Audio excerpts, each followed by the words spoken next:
Hello everyone, welcome again in this online platform of engineers classes for you। जैसा कि बिल्कुल भी continue lecture JSSC का discuss कर रहे हैं जिसमें थर्मोडायनेमिक्स अभी रन कर रहा है। थर्मोडायनेमिक्स के बाद 1 बाय 1 जो है वो सारा कवर अप करेंगे आपके एग्जाम से पहले। ये काफ़ी बेनिफिशियल होगा मैकेनिकल, इलेक्ट्रिकल और सिविल सभी ब्रांच के स्टूडेंट के लिए, क्योंकि जेएसएससी में एक जनरल इंजीनियरिंग का पोर्शन है जिसमें आपसे मैकेनिकल के स्टूडेंट होंगे तो इलेक्ट्रिकल और सिविल भी पूछा जाएगा, इलेक्ट्रिकल के होंगे तो मैकेनिकल सिविल भी पूछा जाएगा। तो ये काफ़ी इंपॉर्टेंट होगा और हम मैकेनिकल इंजीनियरिंग डिस्कस कर रहे हैं। तो उसी कड़ी में जो है उसी सीरीज को आगे बढ़ाते हुए, जो कि ऑलरेडी इस सीरीज में हम more than 100 question already discuss कर चुके हैं थर्मोडायनेमिक्स का, तो अब उसी को आगे रन करते हुए नेक्स्ट क्वेश्चन अब यहाँ आज इस लेक्चर में डिस्कस करेंगे। तो चलिए स्टार्ट करते हैं। देखिए क्वेश्चन है आज का फर्स्ट क्वेश्चन कि द एक्सपेंशन रेशियो, एक्सपेंशन मतलब क्या होता है? आप कहेंगे एक्सपेंशन मतलब वॉल्यूम बढ़ना और कंप्रेशन का मतलब वॉल्यूम का घटना। तो expansion ratio is the ratio of, लिखा हुआ है कि क्वेश्चन में कि V1 जो है ना वो इनिशियल वॉल्यूम है और V2 जो है वो फाइनल वॉल्यूम है। कभी भी एक्सपेंशन का बात हो V2 एक फाइनल वॉल्यूम है ना, VF है, और V1 है ना वो आपका एक VI है, इनिशियल वॉल्यूम है। तो एक्सपेंशन हो रहा है तो किसका रेशियो होगा? एक्सपैंड कर गया यानी इनिशियल से फाइनल तक हो गया। तो सिंपली है एक्सपेंशन रेशियो आप यहाँ से कर सकते हैं V2 बाई कितना होगा? V1 होगा in terms of volume. V2 by V1 is your expansion ratio.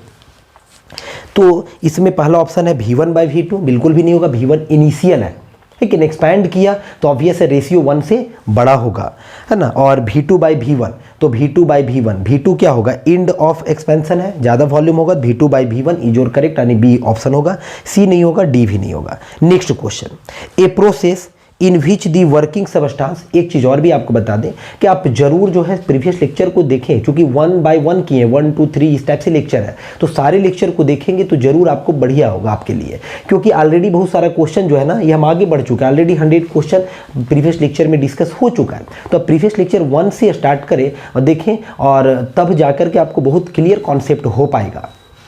A process in which the working substance neither receives nor gives hot heat to its surroundings. देखिए क्या हो रहा है, एक प्रोसेस है जिसमें आपका न ही हीट और न ही मतलब कि नाइदर हीट, न ही हीट को ये रिसीव करता है, न ही हीट को ये रिसीव करता है, और न ही ये लिबरेट करता है, मतलब ये भी नहीं होता है। तो इस कंडीशन में सराउंडिंग के तरफ ड्यूरिंग इट्स एक्सपेंशन या कंप्रेशन प्रोसेस, एक्सपेंशन हो रहा है तब भी, कंप्रेशन हो रहा है तब भी।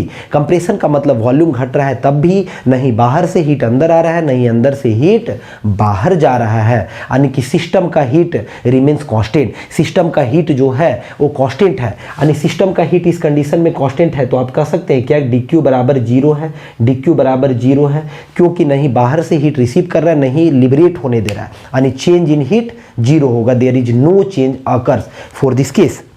तो इसको क्या बोलेंगे? Isothermal process? बिल्कुल भी नहीं। Hyperbolic process? Isothermal hyperbolic similar होता है। Adiabatic process? तो याद रखें सी ऑप्शन इसका करेक्ट होगा, एडियाबेटिक प्रोसेस। जब भी एडियाबेटिक प्रोसेस का बात हो, तो एडियाबेटिक प्रोसेस का इक्वेशन को PV to the power gamma is equal to constant से दिखाते हैं, और इस कंडीशन में dq का वैल्यू क्या होता है? 0 होता है, नो चेंज इन हीट। एकदम याद रखेंगे अच्छे से। जैसे कि थर्मोस फ्लास्क का वाल जो है ना वो एडियाबेटिक वाल है, इसीलिए आप उस पर रखते हैं कोई चाय या फिर कोई गर्म चीज रखेंगे तो गर्म ही रह जाएगा। बिल्कुल आइडियल नहीं है, इसलिए हमेशा के लिए नहीं रहेगा, कुछ टाइम तक ही रहेगा। और यदि आप ठंडा कोई चीज़ें रखें तो ठंडा ही रहता है, क्योंकि इंट्रैक्शन नहीं होता। If there is no interaction possible, there is no interaction possible from system to surrounding, कभी भी तो कोई टेम्परेचर ड्रॉप और टेम्परेचर इंक्रीज का कोई बातें ही नहीं होगा। तो वही बात आपका थर्मोस फ्लास्क में होता है मेरे प्यारे दोस्तों। तो थर्मोस फ्लास्क यानी dq बराबर 0। एक नॉर्मल वाल जो होता है ना उसको डायाथर्मिक वाल बोलते हैं, जिस वाल से हीट का क्या हो जाता है? बाहर से अंदर, अंदर से बाहर इंट्रैक्शन हो जाता है। बाहर का मतलब सराउंडिंग, अंदर का मतलब एक सिस्टम, है ना, सिस्टम और सराउंडिंग का बातें हो रहा है। तो खैर इसका सी ऑप्शन करेक्ट होगा। Next question, there is no change in internal energy. लिखा हुआ है कि कोई चेंज इंटरनल एनर्जी में नहीं हो रहा है in an isothermal. There is no change in internal energy in case of isothermal. Isothermal का मतलब होता है, आइसोथर्मल का मतलब टेम्परेचर dt बराबर 0, आइसोथर्मल प्रोसेस यानी टेम्परेचर रिमेन्स कांस्टेंट, dt बराबर 0। तो इस कंडीशन में आप जानते हैं इंटरनल एनर्जी का फॉर्मूला होता है, चेंज इन इंटरनल एनर्जी क्या होता है, cv dt होता है, amcv dt, जहाँ पे cv होता है स्पेसिफिक हीटेड कांस्टेंट वॉल्यूम, इसका वैल्यू होता है 0.718 किलो जूल पर किलोग्राम केल्विन। तो यहाँ पे देखिए जब आपका आइसोथर्मल होगा, जब टेम्परेचर में ही चेंज नहीं होगा तो इंटरनल एनर्जी में भी चेंज नहीं होगा, यानी चेंज इन इंटरनल एनर्जी क्या होगा, 0 होगा। तो यहाँ पे देखिए लिखा हुआ है कि no change in internal energy in isothermal process, तो ये करेक्ट है या इनकरेक्ट है, तो ये 100% करेक्ट है कि कोई भी आइसोथर्मल प्रोसेस में इंटरनल एनर्जी का चेंज नहीं होता है, नहीं होता, आपको दिखा दिया यहाँ पे, करेक्ट है। नेक्स्ट क्वेश्चन है work done during adiabatic expansion process. Adiabatic expansion हो, एडियाबेटिक कॉन्ट्रैक्शन हो या कंप्रेशन हो, जो भी वर्क डन का वैल्यू होता है ना, वो वर्क डन का आप डायरेक्ट याद रखेंगे फॉर्मूला होता है। क्योंकि एडियाबेटिक को यदि आप दिखाएंगे तो कैसे दिखा सकते हैं एडियाबेटिक को, यदि हम 2-3 कर्व दिखाएं तो देखिए इस तरीके से कर्व होता है। ये एक्सपेंशन के टाइम में, एक्सपेंशन का मतलब वॉल्यूम का बढ़ना, आपको दिख रहा है क्लियरली कि वॉल्यूम क्या हो रहा है, बढ़ रहा है, वॉल्यूम बढ़ रहा है। ये है आपका कांस्टेंट प्रेशर का, और ये है आपका जो सबसे, अब 3 जो कर्व से दिख रहा है ना, जो सबसे स्टीपर कर्व होता है वो एडियाबेटिक का होता है। Here this curve is more steeper, steeper का मतलब स्लोप का बात करेंगे तो ये एडियाबेटिक का होगा, और जो कम स्टीपर है वो आइसोथर्मल का होता है, और बीच में जो बच गया वो पॉलीट्रॉपिक का होता है। ये आपका किसका होगा, आप देख रहे हैं वॉल्यूम कांस्टेंट है, यानी कि ये वॉल्यूम कांस्टेंट का है। 5 प्रोसेस आप एक्सपेंशन प्रोसेस में ग्राफ से ऐसे शो कर सकते हैं। तो देखिए इस क्वेश्चन के लिए वर्क डन का वैल्यू पूछा, तब याद रखेंगे कि वर्क डन एडियाबेटिक में होता है P1 V1 minus P2 V2, है ना, 1 ये पॉइंट है, मान के चलिए ये 2 पॉइंट है, डिवाइडेड बाय इसका इंडेक्स होता है गामा, तो गामा -1 होगा। तो फर्स्ट ऑप्शन में लिखा हुआ P1 V1 minus P2 V2 divided by gamma -1, यानी सही है। सेकंड ऑप्शन में लिखा हुआ AMR, देखिए सेकंड, अब PV इज इक्वल टू, आप सभी स्टूडेंट जानते हैं PV is equal to AMRT होता है, पहला लेक्चर से डिस्कस करते आ रहे हैं, आइडियल गैस इक्वेशन है ये, PV is equal to MRT।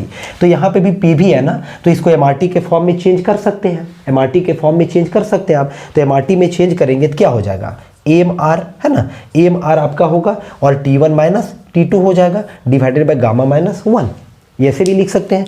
P1 V1 P2 V2 को आप AMR T1 माइनस क्या लिख सकते हैं, AMR T2, क्योंकि M और R तो कांस्टेंट होगा ना, चाहे कोई भी पॉइंट रहेगा, 1 पे रहेंगे तब भी मास कांस्टेंट रहेगा आइडियल गैस का, 2 पे रहेंगे तब भी मास क्या होगा, कांस्टेंट रहेगा। R तो आपका गैस कांस्टेंट होता है, जिसका वैल्यू कैरेक्टरिस्टिक गैस कांस्टेंट, जिसका वैल्यू हर एक गैस के लिए कांस्टेंट ही होता है। अलग अलग गैस का अलग होगा, लेकिन एक गैस होगा तो चाहे प्रोसेस कहीं से कहीं भी जा रहा हो, गैस तो वही होगा, कंप्रेस करेंगे या एक्सपैंड करेंगे तो आर का वैल्यू में चेंजेज नहीं आता है। ठीक है, तो एम आर कांस्टेंट होगा, बाहर कर दिए, तो ये भी ऑप्शन यानी कि बी भी करेक्ट है। अब सी ऑप्शन को जरा देखिए, सी ऑप्शन में है क्या, इसको आप ऐसे भी लिख सकते हैं क्या, एम आर टी वन है ना, M R T one divided by gamma -1, M R T one divided by gamma -1 और 1 माइनस आप लिख सकते हैं P2 V2 divided bye P1 V1। बिल्कुल भी ऐसे भी इसी चीज़ को लिख सकते हैं, सब आपस में तीनों बराबर है, तीनों एक ही चीज़ है। देखिए इसको कैसे, एम आर टी वन को कांस्टेंट मतलब बाहर ले लिए गामा -1 को, अब यहाँ से P1 V1 एलसीएम लेंगे तो कितना हो जाएगा, P1 V1 minus P2 V2 और P1 V1 M R T one से कट जाएगा तो आपको यही वाला इक्वेशन आ जाएगा जो फर्स्ट में है। तो यहाँ से एक्चुअली में तीनों सही है, बहुत बढ़िया क्वेश्चन है, इसका होगा ऑल ऑफ दीज इसका सही आंसर होगा, ऑल ऑफ दीज। चलते हैं नेक्स्ट क्वेश्चन में।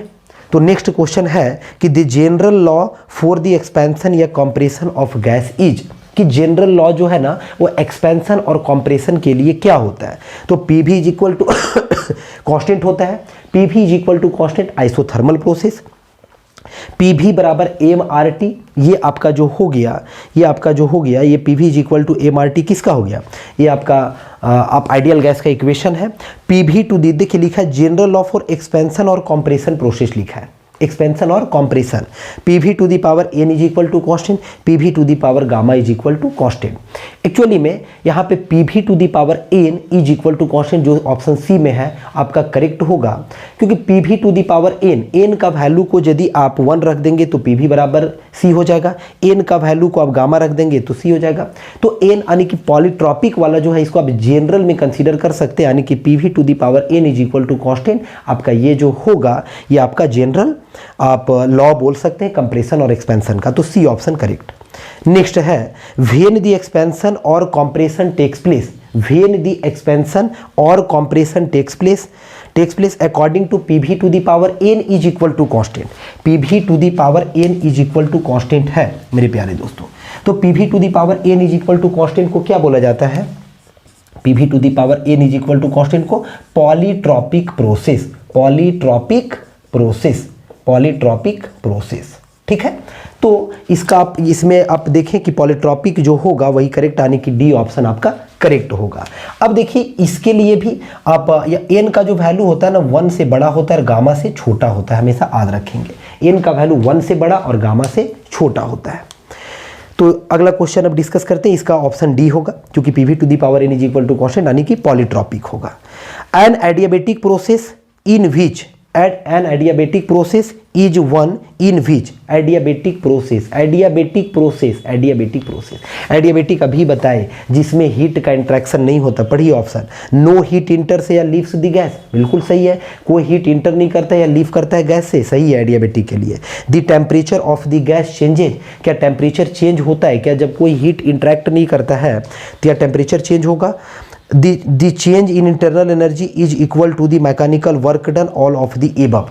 तो देखिए इसमें जो है यदि dq का वैल्यू 0 हो जाएगा, जरा देखिए dq बराबर आप जानते हैं कि du प्लस होता है dw, first law of thermodynamics.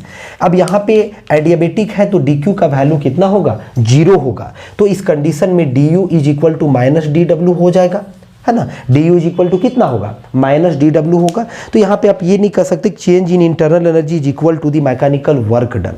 हाँ, आप यदि मैग्नीट्यूड के फॉर्म में बातें करेंगे, the temperature of the gas changes, क्या गैस का टेम्परेचर चेंज होता है? तो du का वैल्यू कुछ है, तो आप यहाँ पे ये भी कहेंगे हाँ गैस का टेम्परेचर जो होगा the temperature of the gas changes. अब देखिए temperature of the gas changes यहाँ पे कंफ्यूजिंग है।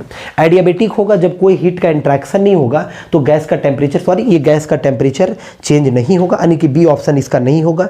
सी भी ऑप्शन यदि आप मैग्नीट्यूड के फॉर्म में समझे तो कुछ हद तक सी करेक्ट है, यानी कि ए एंड सी इसका करेक्ट होगा, ऑल ऑफ द एबव नहीं होगा। बहुत एग्जैक्ट जो होगा ना वो उसका ए ही होगा। अब डायरेक्टली ए, क्योंकि आप इसमें यदि du बराबर आपका dw हो गया, du बराबर आपका dw हो गया, लेकिन माइनस dw है, चीज़ों को समझिए, माइनस dw है, तो बेस्ट ऑप्शन ए को आप टिक करें। Option A is your correct, C भी नहीं क्योंकि माइनस dw है।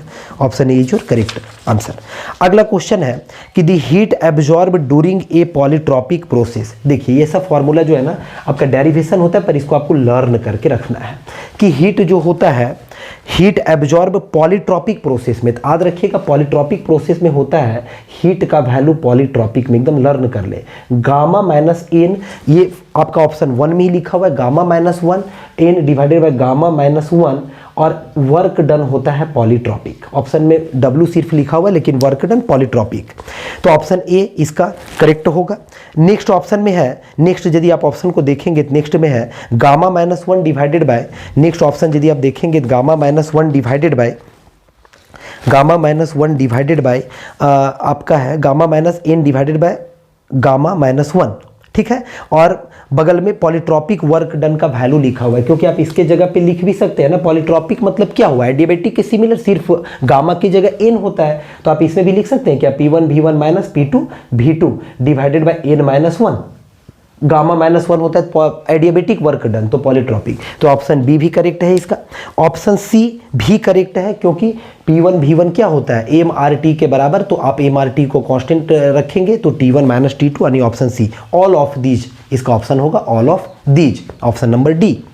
नेक्स्ट है the polytropic index n is given by, polytropic index जो एन होता है वो गिवन बाय, चलिए अब थोड़ा सा देखते हैं कि इक्वेशन जो कि आपका एक्चुअली में PV to the power n is equal to constant होता है ना, यहाँ पे क्या पूछा, पॉलीट्रॉपिक इंडेक्स के बारे में।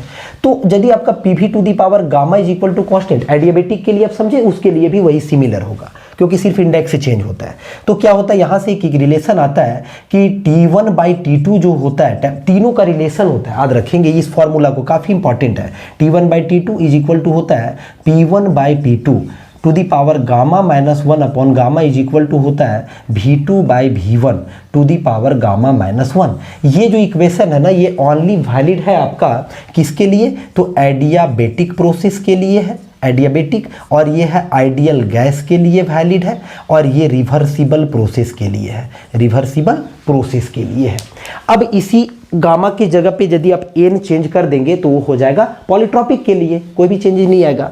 तो यहाँ पे पूछा है कि इंडेक्स क्या होगा, तो आप देखिए इंडेक्स में यहाँ से यदि आप सारा ऑप्शन में प्रेशर और वॉल्यूम का लिखा हुआ है, चारों ऑप्शन में प्रेशर वॉल्यूम का है, तो प्रेशर और वॉल्यूम का यहाँ से रिलेशन ढूंढिए आप। यहाँ से रिलेशन यदि आप ढूंढेंगे तो देखेंगे कि क्या आएगा आपका रिलेशन।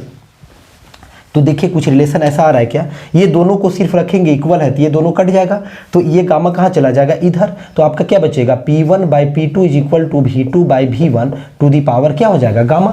आप लिख सकते हैं। तो यहाँ से गामा को यदि आप लिखें तो गामा इज इक्वल टू कितना होगा, एलएन। एलएन कितना होगा, तो एलएन आपका हो जाएगा P2 यदि 2 के फॉर्म में, ऐसा ही ऑप्शन में लिखा हुआ है, आप इसको ऐसे भी तो लिख सकते हैं ना, P2/P1 is equal to V1/V2, क्योंकि ऑप्शन में ऐसे ही है गामा। तो गामा बराबर क्या होगा, गामा बराबर हो जाएगा ln P2/P1 डिवाइडेड बाय कितना होगा, ln V1/V2, है ना, जो कि आपको करेक्ट ऑप्शन यहाँ पे नजर आ रहा है, वो ऑप्शन नंबर बी में है। ऑप्शन नंबर बी में आप मैच कराएंगे तो ये गामा का वैल्यू हुआ। इसी तरह सिमिलरली एन का वैल्यू होगा, यानी कि ऑप्शन नंबर बी, क्योंकि सिर्फ इंडेक्स ही चेंज होता है, यानी ऑप्शन नंबर बी जो होगा वो इसका करेक्ट आंसर होगा। अब इसके बाद और भी है क्वेश्चंस, उसको डिस्कस करेंगे नेक्स्ट लेक्चर में। आप लेक्चर को बिल्कुल भी अपने दोस्तों के साथ शेयर करते रहें। आपको अच्छा लगा होगा ज़रूर आप कमेंट बॉक्स में अपना प्यारा सा कमेंट रखें। आप लाइक करना बिल्कुल भी नहीं भूलें। आपको कितना मदद हो पा रहा है मेरे से ज़रूर कमेंट बॉक्स में आप कमेंट करके बताएं।